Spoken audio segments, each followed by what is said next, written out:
Hello and welcome to Sons of the Dragon, the Immortal Iron Fist podcast. My name is Connor McKenna. I'm Rebecca Hart. And Carl Stout. I was wondering who'd go first. Yeah. So, before we start, I would like to... Make drum noises? Yes. You know what? Sorry, I'm trying to navigate this page, and it's just hard to navigate. Sorry. Okay, right. I think. You think you're up, ready? I think so. Okay. Okay, I am ready. Right, so first off, I would like to thank our patrons for this month of May. So we have Ray. We all know Ray. I would think so anyway. If you don't, then he'd be upset, and I'm a little upset, I guess. But so Ray, thank you very much. And Kevin, thank you very much as well. You guys are awesome. And future patron, Carl. Right. Yes, it's this Carl from Sons of Dragon this podcast. Thank you very much, Carl, for your contribution. And good news is, because of these three guys being awesome, the podcast can keep running. So you will not have a lack of Iron Fist content or anything. And I'll remind everyone as well that Carl got me a nice new microphone so I don't sound horrible because my old one broke. You sound less horrible. It's still your voice. Well, what is... Americans just have no taste for elegance and sophistication. To be fair, they like British accents, and that's like weird. Mm-hmm. Well, Rebecca's voice is like butter. Wow. Moving on. Bad for you.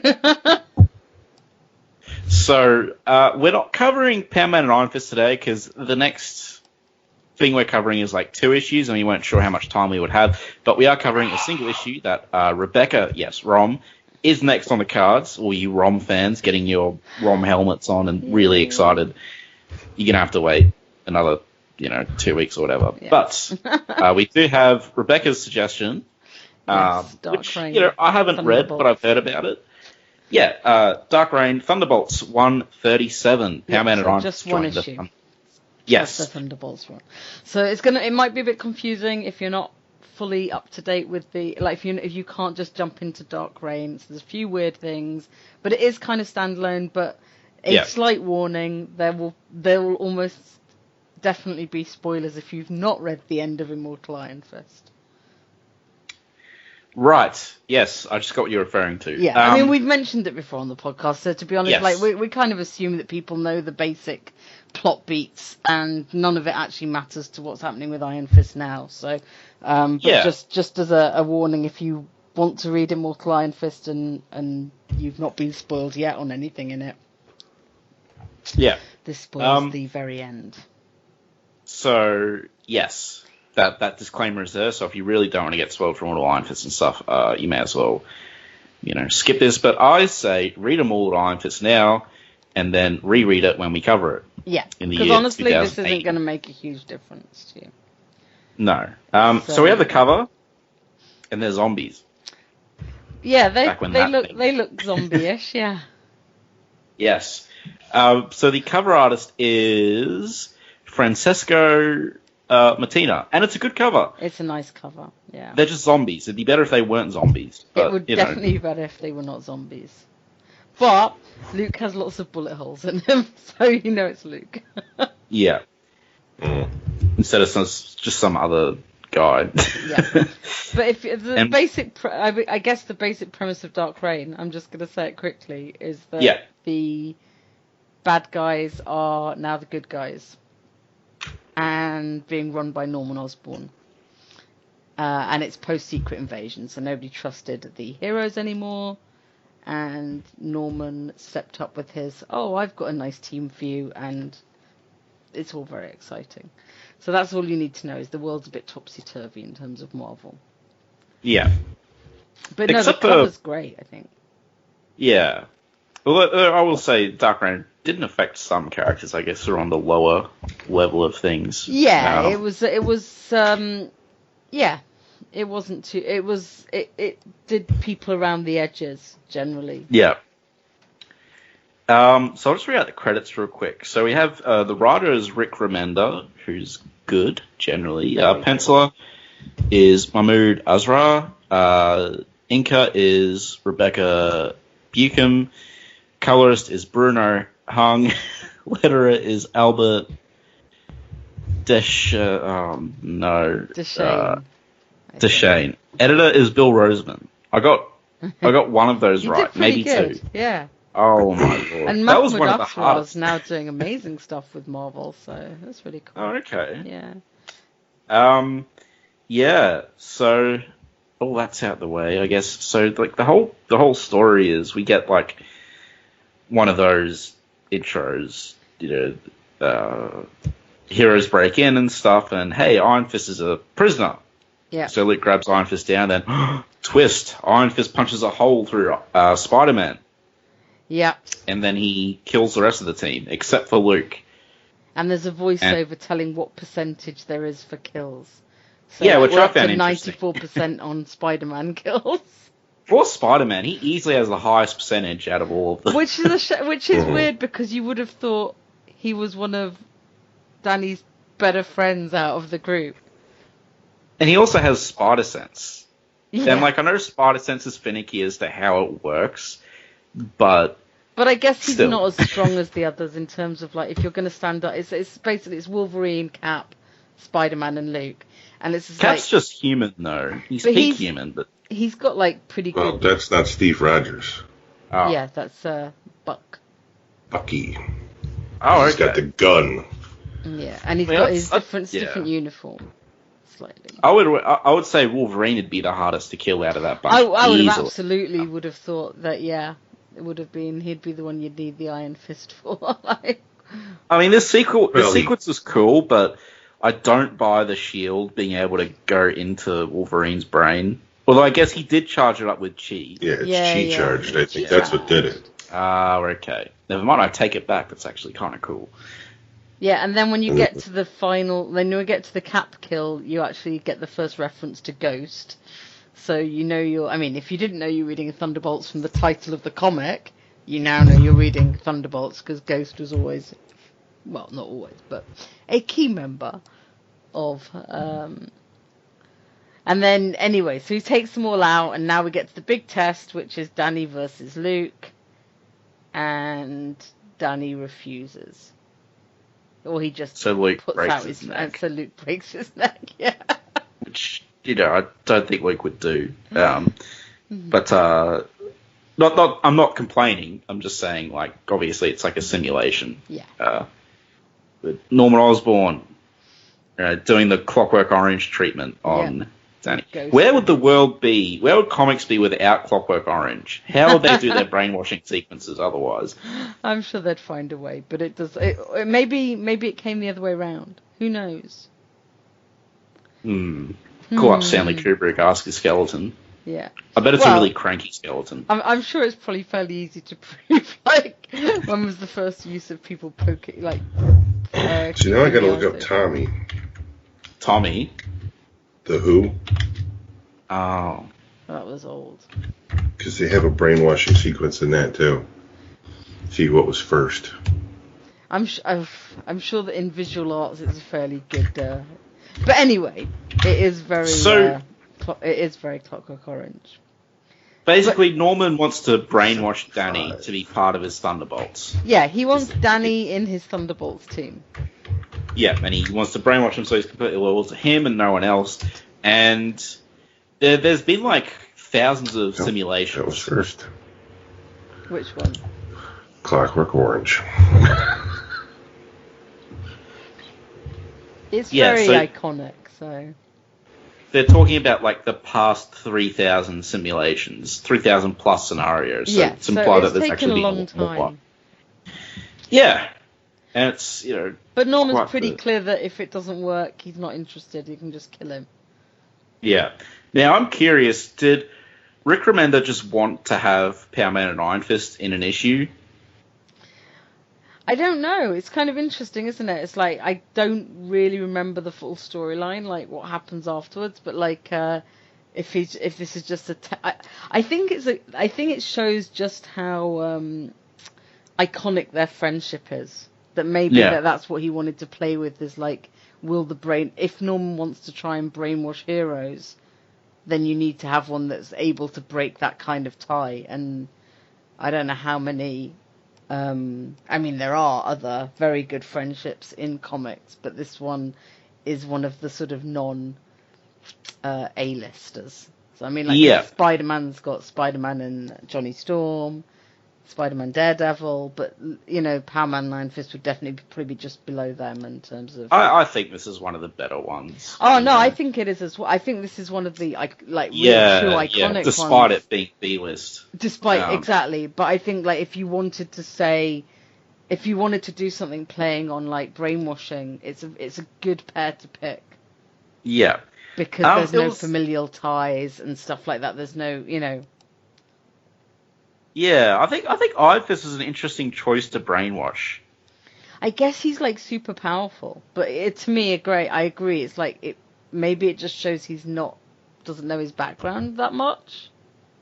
Iron Fists, yeah. Well, I mean, that, like, he obviously likes Iron Fist though. Like it was a bit like, but it never screamed to me like, oh, this is inaccurate.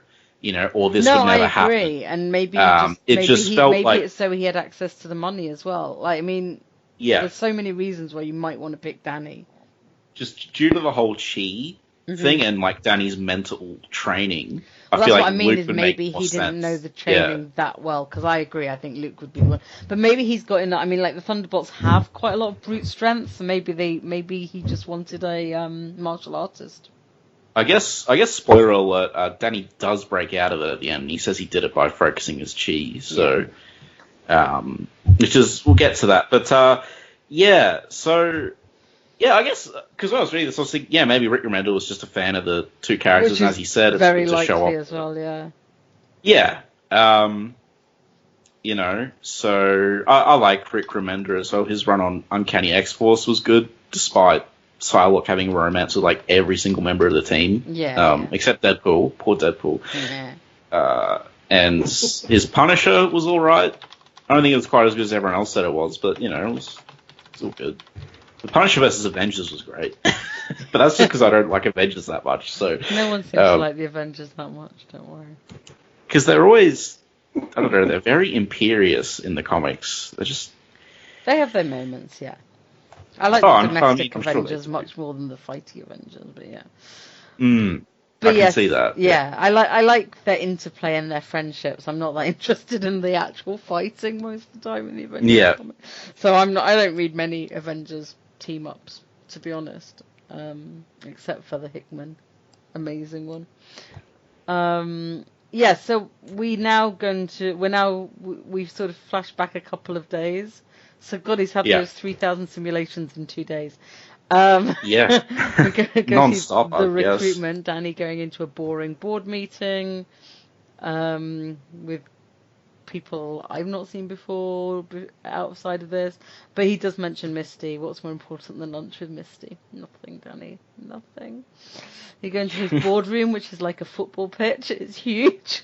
I would say lunch with Luke is more important. But that's just me. But you know, that obviously wasn't on his schedule. I'm all about the bro code, man. Yeah.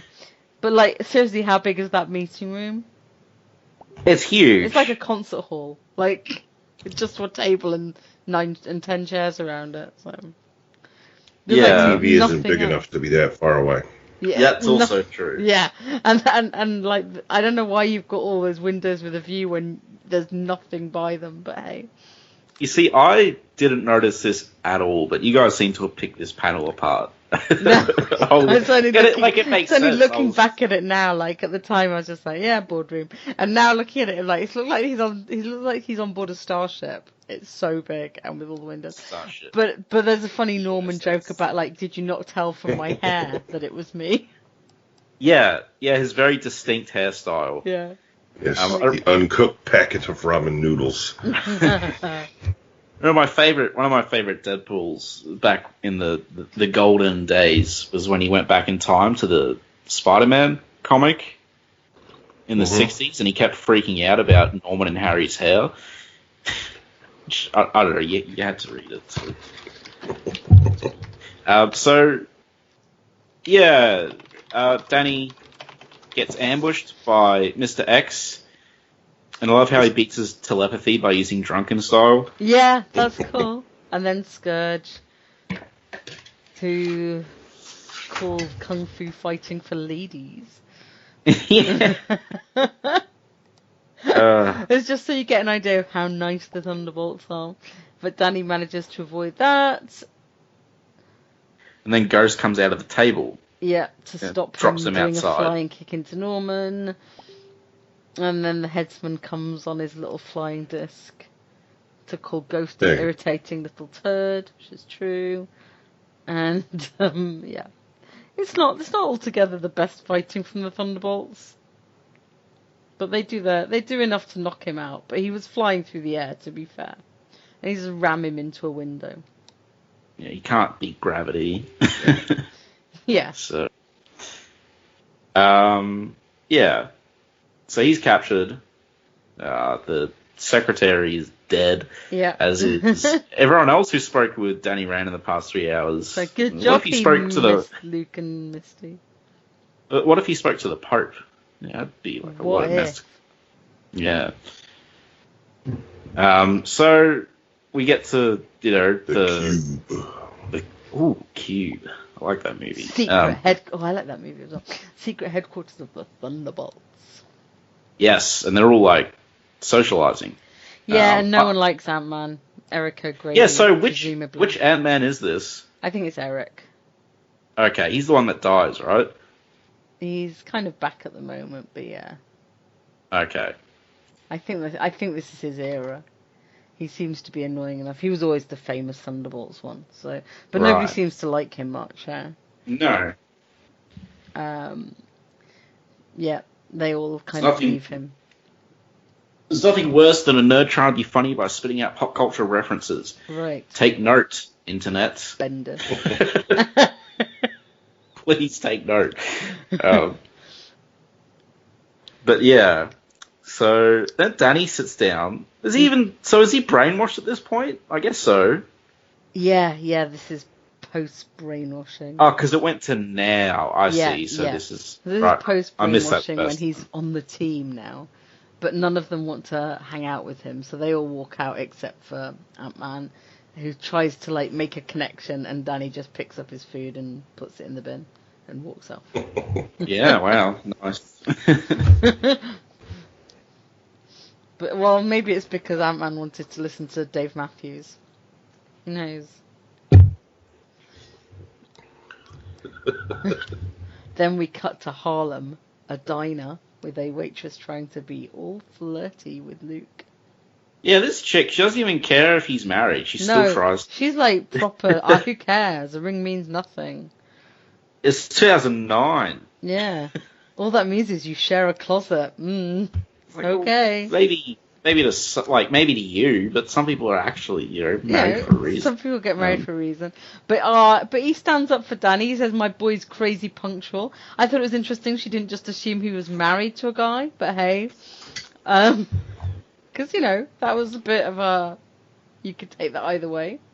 Well, I think it's because he's he's obviously attracted to her to some extent. But also kryptonite reference. Oh yeah, that was fun. Yeah.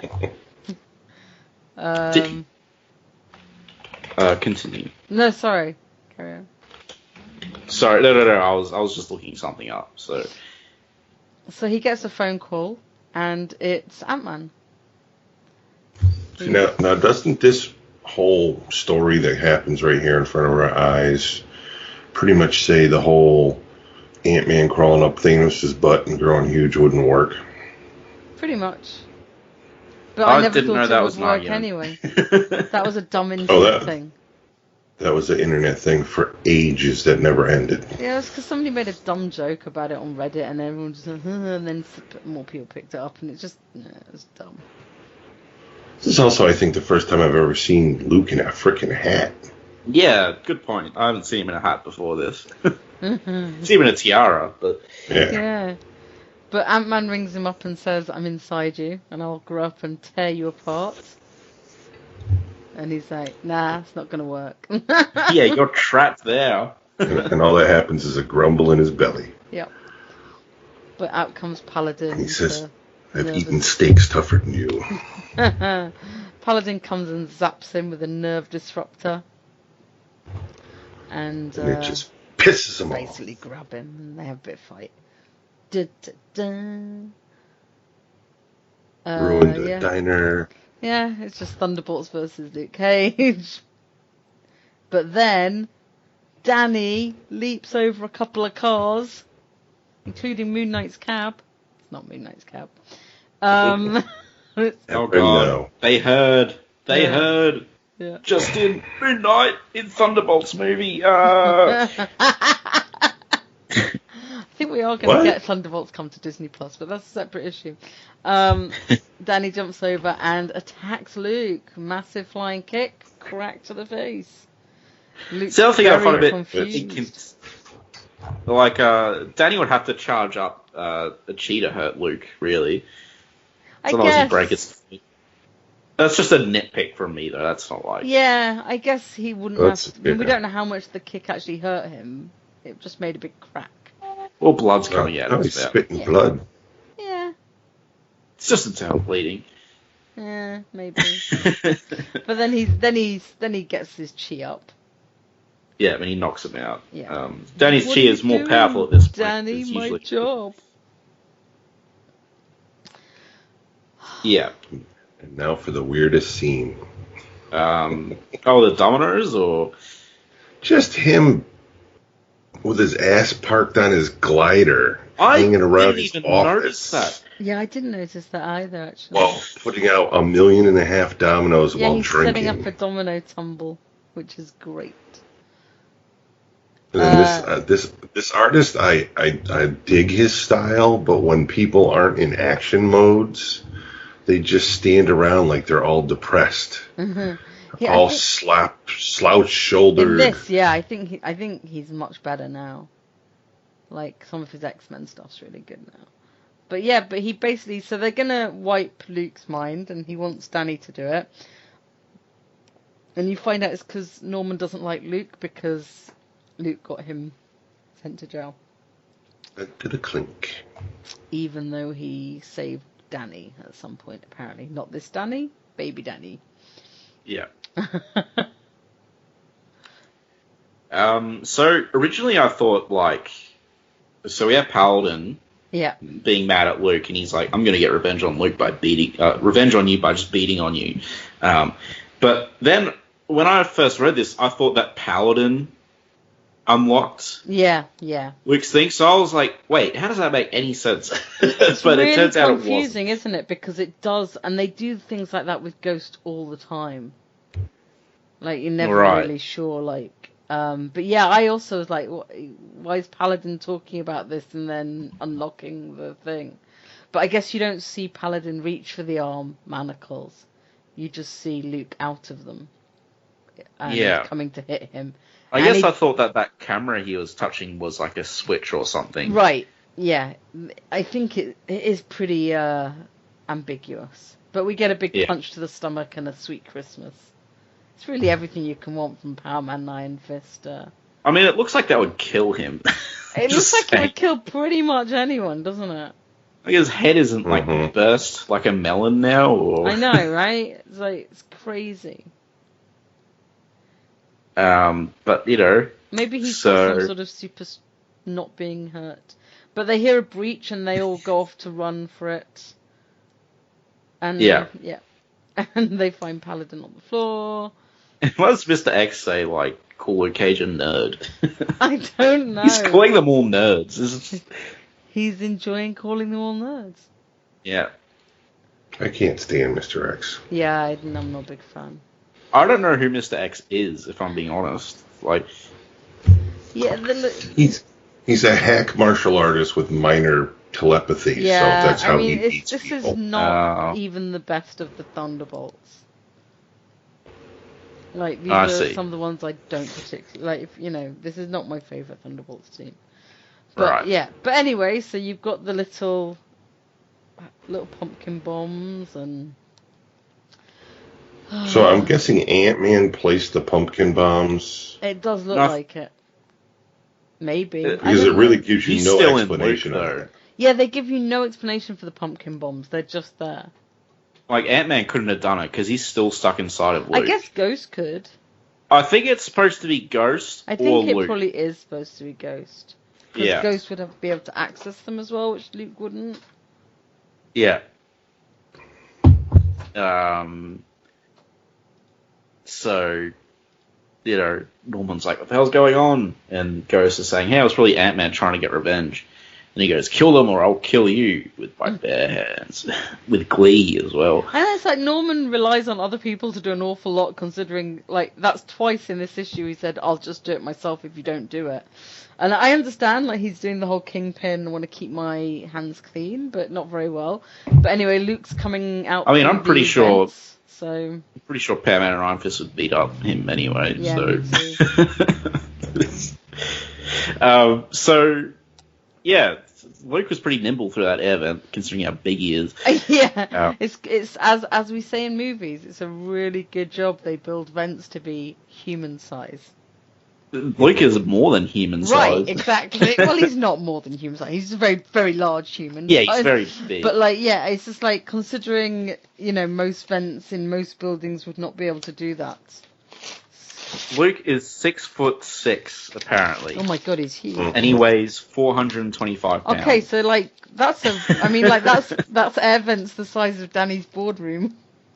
That's really how big, like, Ajax was. Yeah. I like how the vent cover, like, knocked coffee off. That's quite sweet. It's 192 kilos. It's madness. The thing that kills me about all the vent crap that you constantly see in movies and whatnot is that these vents are all put together with sheet metal screws. Mm-hmm. The tips of those screws are all pointing inside the vents. These things aren't put together with pop rivets. So if you tried to crawl through a vent, you'd be shredded by the tips of sheet metal screws. Mm-hmm. Sounds like that would be a cool thing in a Cube movie. That sounds like it probably did happen in a Cube movie. But yeah. But so Luke's running and... We get laser discs. Yeah, and a whole, like, laser... One of those DNA sample. Those little drones. The laser, so that's trying to get a DNA sample, and managed it. And then there's the big laser thing that you always see in thief movies. Yeah, he has to try and get around DNA lasers, American ingenuity at its finest. Really, they degenerate the flesh of any signature collected by the robots. Okay then. Let's be honest, it was probably made by Japanese. I'm just saying. They're just finding a reason to try and get Luke's shirt off. But because this isn't an 80s comic, he just gets holes in it. T-shirts are much stronger in the 90s. Yeah. I can't stand Scourge with his Jason X mask. Yeah, but it's funny, but he actually, but he's sitting there giving, this is what happens. So Luke's like, alright, I just have to, kill the little drone thing. And then well, he doesn't kill it. He actually grabs one and chucks it into Scourge. But he explains how it works. So it's so all I need to do is he's monologuing. I'm trying to get rid of my cat at the same time. I apologize. So all the lasers turned off when he. Yeah, they only attack the person whose DNA sample they've got. So he throws it at Scourge. So it says new DNA sample, and then it attacks Scourge. Yeah, because it's then not programmed to Luke. So, yeah. And then that gives it enough time for Luke to come and punch him in the face. It is quite a confusing set of fights. Yeah, I was confused a lot in this issue by what was happening. Yeah. But I love how this Headman dude is chasing Luke. Yeah, on his little purple platform and calls him hip hop. Yeah, that's what. like rude. He's sort of weird. But I wish, like, why don't they give Hedman a horse or something? Something cool. Right, and then Norman's watching them as if it is the cube. Maybe Norman was behind it. He's got his drink and he's like, wings of a butterfly, all that. So he clearly he's ready for his boxing. He keeps tipping his stupid dominoes. Yep. He's very, very clearly into this whole chain of events thing. Yeah. Get down. So, he's doing this, like, chain of events. He send a man to jail. A few years becomes ruler of the earth, and he uses your best friend to kill you. So he really wants to kill Luke. He really does. And he wants it to hurt, which is why he wants to use Danny. So that kind of makes sense now. Yeah. And as he's saying that is where we get the standoff. Yes. Which is a cool panel when Danny shows up to block him in, like, the tunnel full of rats. Yeah. So Danny starts beating on Luke with his iron foot. Yep. Luke's not fighting back. At least. Yeah. Yeah, Luke's not fighting back. He's just trying to talk. Yeah, he's like, it's not you, blah, blah, blah, blah, blah, blah. Then Danny comes out with this weird monologue like, all you ever saw me was as a child of privilege, a white man born into the establishment that subjugated you. What can our friendship mean to you, really? I know Luke was a jerk about money and stuff, but I don't think he ever saw Danny like that. No, but I'm assuming that's what the brainwashing was. To, rationalize absolutely. The friendship, definitely. But yeah, he's like, you're my daughter's godfather. This isn't your fault. Don't worry. I'll never think it was your responsibility. And Danny's like, don't worry, I won't worry about it. And then whacks him again. And then he's like, please look after my daughter.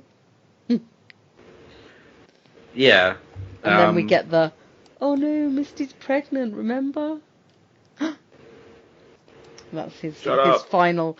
No, but I can see that if you were trying to snap someone out of brainwashing, why that would be your big card. Totally. Like, this is the person it's like, you love, she's pregnant. The last time we were talking about being dads together, which is a lovely panel. And what bond is stronger than with a child, I guess. And then you get that Danny doesn't say she's not pregnant, doesn't he? Just says my child will never know you existed. Which is stone cold. Stone cold, Mr. Rand, with a smack to the face. And he seemingly finishes Luke. Seemingly. Yes, a pretty cool panel though. It is. It's why one of the reasons I quite like this comic. It's kind of. If you replace Luke's head with the eagle, it would be perfect. What is wrong with you? I don't know, right? He really hates the eagle. So, what's wrong with you guys? How do you not hate him? Look. There's people I hate, but this is the kind of death I would be for a comic character I really hated, and he's just he's not my favourite, Yeah, I don't think about him enough to have it. Oh, I wish he'd punched his face in, kind of. We should put Rom in there. No, I like Rom. So moving on, Luke is seemingly dead, head squashed. Cool. Your estimation of my abilities means nothing to me. Yeah, which is nice. And, it turns out, because Hedman's examining the quote-unquote body with his hood off. Yeah, it's he's like, hey, is this dead rat all over his face? And so Daddy... a dead little rat face. Daddy killed a rat instead. Yeah, he basically squished a rat onto Luke's face. Which is I feel like a rat would have been atomized. Poor rat. Oh. And then you get the quick explanation. It's like, my chi cleansed the madness from my mind. So, I'm curious. So, actually, I will point out, I love the line from Luke. Now, that's some half-assed apology. Yeah, I think it's, amazing. He's like, no, it was my psychology. And he's like, yeah. This banter between them, I actually really like. Yeah. Danny comes off I'm not saying as a jerk, but he's definitely kind of no nonsense. Yeah, he's just saying, no, it was my chi, and then Luke's like, no, it was me, and he goes, well, I'd like to thank you for using your brilliant psychology. That wasn't me.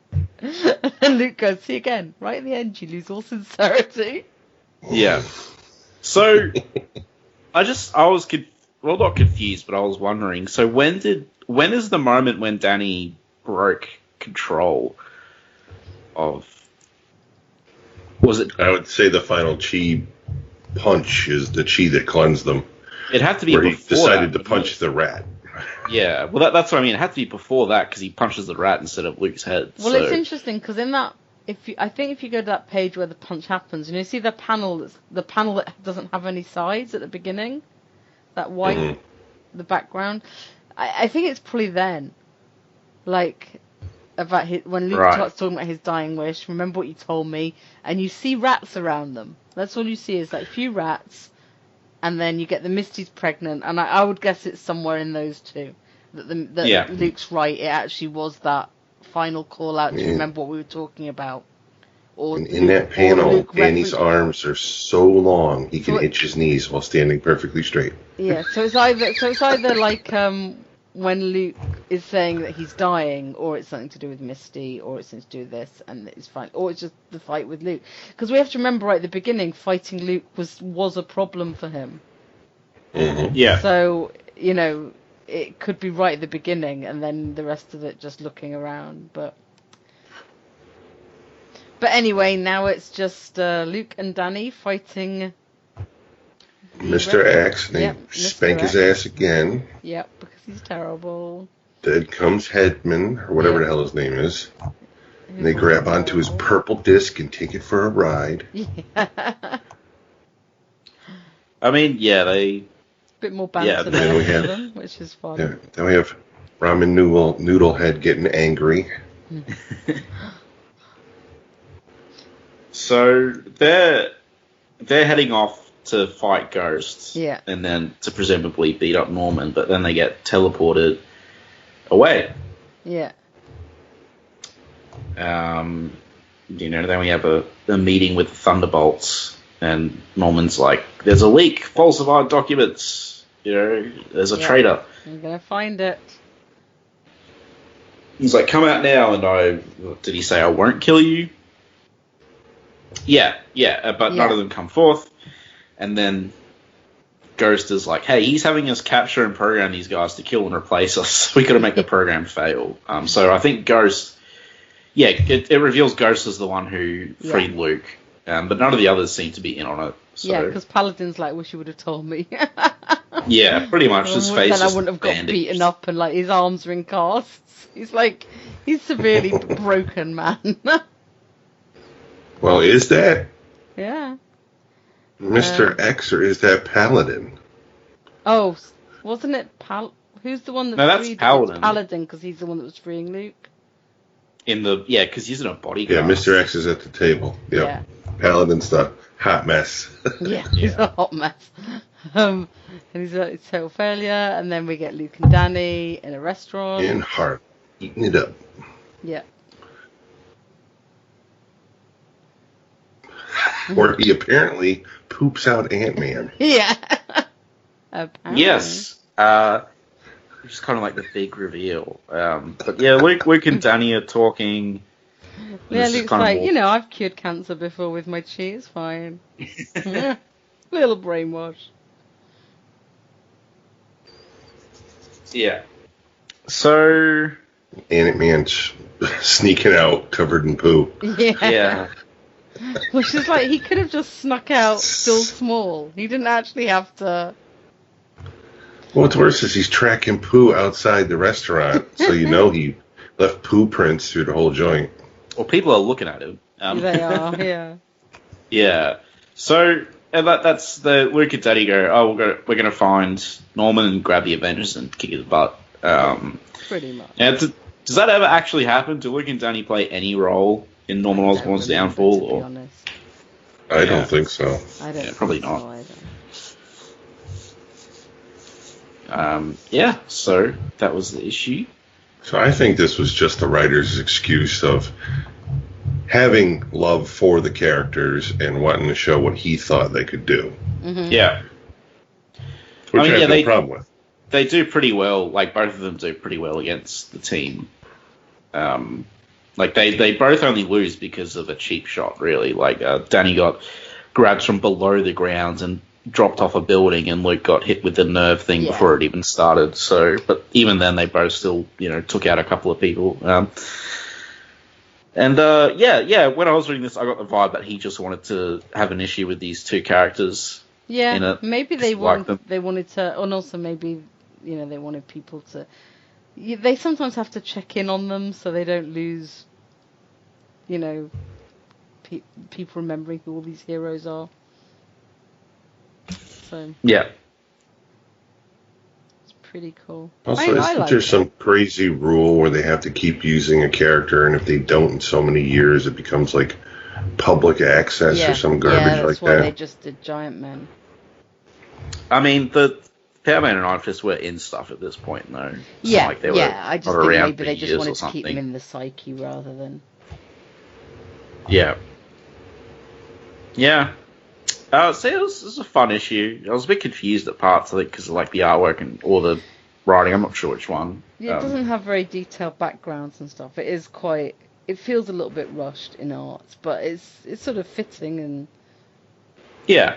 I mean, the art generally looks good. It's just stuff like, Luke getting freed and stuff like that, which. Sorry. Oh, you're not. Mm-hmm. Yeah, not really. Yeah, but I enjoyed it overall. It was a nice, light read, It's a nice sort of one-off. Yeah, and it wasn't excessively wordy. Yeah. Or anything All it needed was Rom. Mm-hmm. Yeah. Don't worry, we'll do Rom next, but... I'm surprised you haven't brought up the Misty pregnancy thing. I feel like that would have triggered you. Just makes me sad. Yeah, it makes me a bit sad as well, because I really love the panel where they're talking about being dads together, and just think it would have been an interesting dynamic, whether you like Misty or not. I mean, I think she would have... Yeah. I think a lot of the reasons you don't like Misty as well is, the period of comics she was in.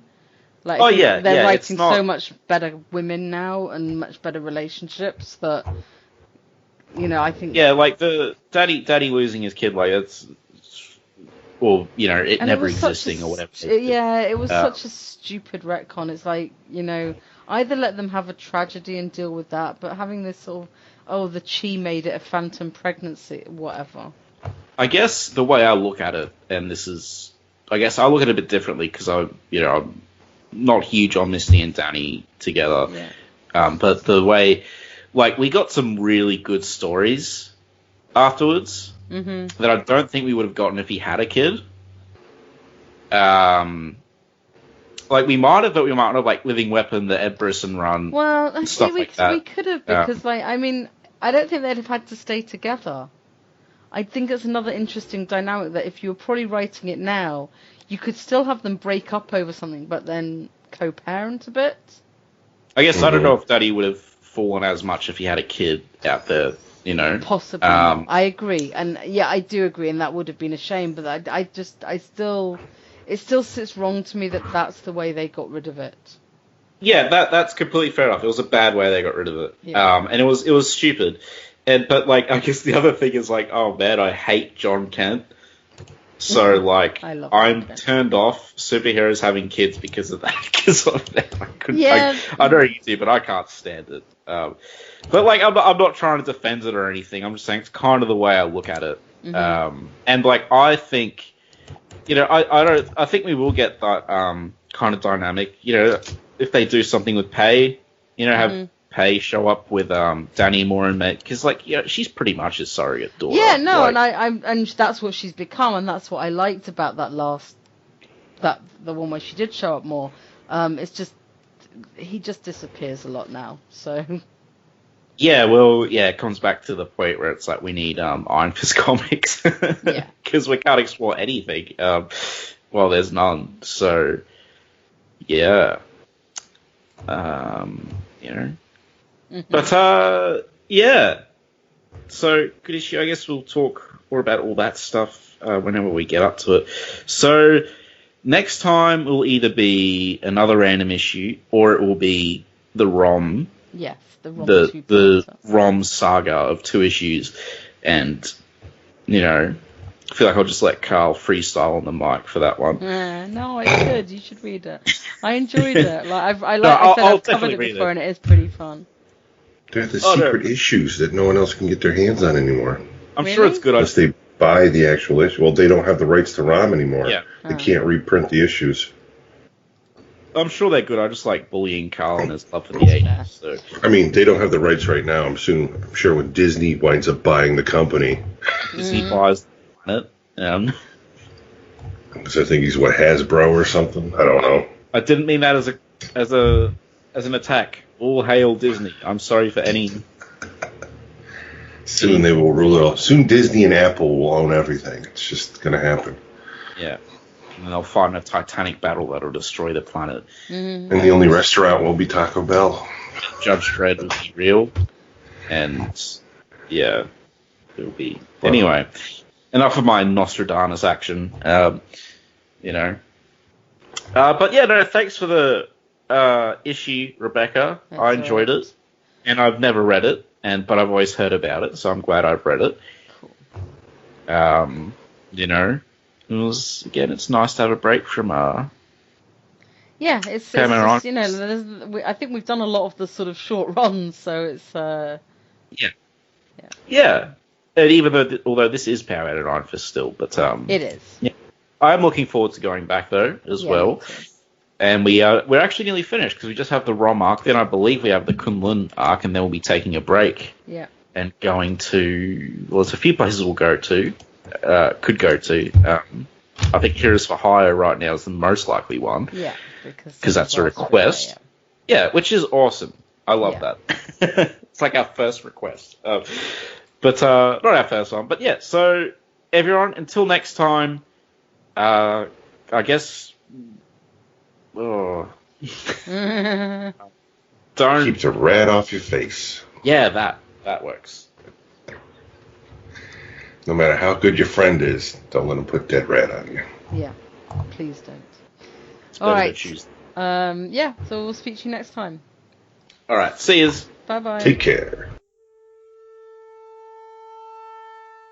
Iron Fist and all other characters in these comics are properties of Marvel and Disney. Any music or images we use belong to their respective copyright holders. We do this for fun, so please don't sue us. You can contact us at sonsofthedragonpodcast@gmail.com. Just send us mail, comments, thoughts, anything you want really. It doesn't even have to be related to Iron Fist.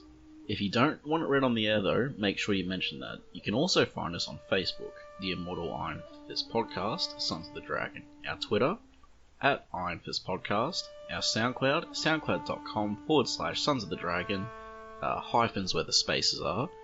Our YouTube, Connor Carl. Just search Iron Fist Podcast and you'll find us real quick.